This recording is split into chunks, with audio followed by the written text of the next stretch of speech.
Hi everyone. আজকে হচ্ছে ঝুলন যাত্রার শুভারম্ভ।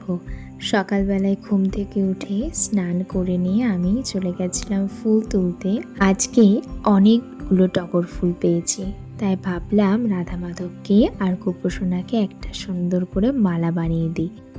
আর কথা মতো কাজও শুরু করে দিয়েছি। এই থোকা মালাটা বানিয়েছিলাম, আমার টগর ফুলের থোকা মালাগুলো খুব ভালো লাগে।